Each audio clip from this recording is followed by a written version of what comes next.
Alors bonjour, je m'appelle Ahmed Larga. Aujourd'hui, je suis directeur de la plateforme régionale des achats de l'État, qui est au sein de la préfecture du Rhône et plus particulièrement au secrétariat général pour les affaires régionales.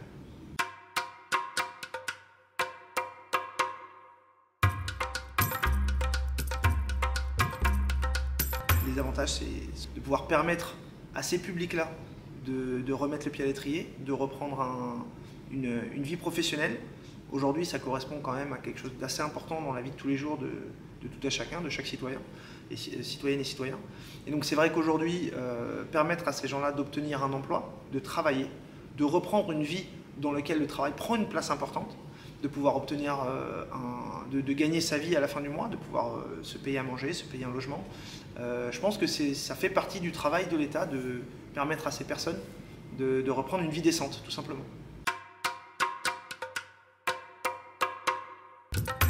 Alors, aujourd'hui, on essaie de travailler en partenariat assez restreint avec la MMIE, avec les structures d'insertion régionale, avec lesquelles on a signé une convention depuis maintenant plus de 10 ans.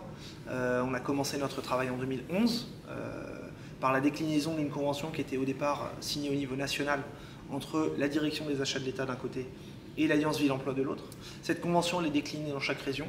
Et chez nous, c'est moi, représentant de la PFRA, avec l'URCLI, avec la MMIE, qui ont décliné cette convention au niveau régional.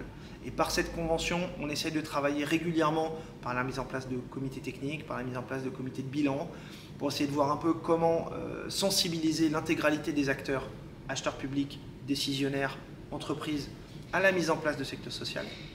Et ensuite, comment nous, acheteurs publics régionaux, État, on peut faire la promotion de la clause sociale auprès de nos partenaires privilégiés, qui sont les autres services déconcentrés de l'État, mais aussi les établissements publics, pour pouvoir accentuer la place prise par les clauses sociales dans les marchés publics et dans la commande publique en général.